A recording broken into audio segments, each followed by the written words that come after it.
សួស្តីបងប្អូនទាំងអស់គ្នាចង់បង្ហាញបងប្អូនពីការដេរអាវប្រភេទសាច់ស្រួលស្ពតណាបងប្អូនជាទូទៅបើសិនជាយើងប្រើសាច់ស្រួលស្ពតយើងត្រូវប្រើច្រើនស្លឹកដែរបងប្អូនហើយជាផ្ទាំងអាវខាងមុខនេះគឺនេះខ្ញុំយក2ស្លឹកបងប្អូន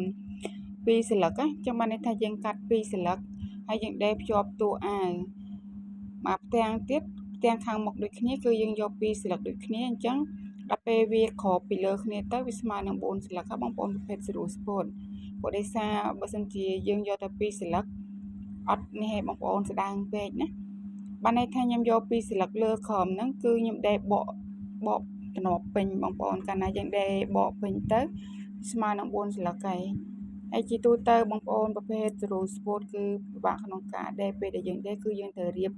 វាសិនបើសិនជាបងដែលគាត់អត់ធ្លាប់ដេរពីប្រភេទស្រួលស្ពតហ្នឹងទេបងតតែដានសិនមិនបងដេរកើតណាព្រោះវារេទៅតាម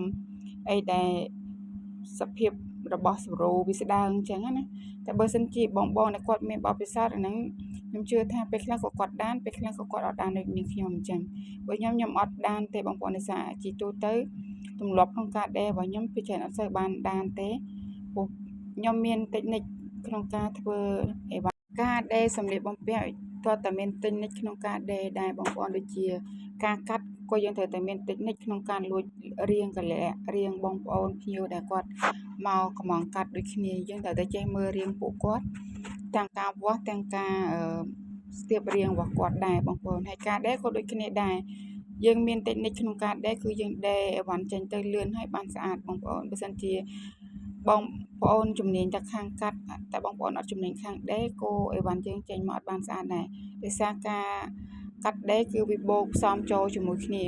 ពិសេសគឺពេលដេរបងប្អូនតិចនិចខ្លាំងគឺដេរចេញមកខ្លាំងដូចគ្នាហើយស្អាតយើងមានបទពិសោធន៍ក្នុងការច្នៃវាបានល្អអញ្ចឹងណាបងប្អូនដូចនេះខ្ញុំប្រភេទស្រូវស្ពតនេះគឺនេះខ្ញុំដេរយើងដេរអត់ដានណាបងប្អូនអញ្ចឹងបានន័យថាយើងត្រូវតែរៀបវាបដាបដាបើសិនជាវីដេអូដែលនេះខ្ញុំអត់បានកាត់ទេគឺយើងចំណាយពេលយូរដែរណាបងប្អូនយើងត្រូវតែរៀបចំវាឲ្យបានស្មើគ្នាហើយទើបយើងចាប់ផ្ដើមដេរអញ្ចឹងណា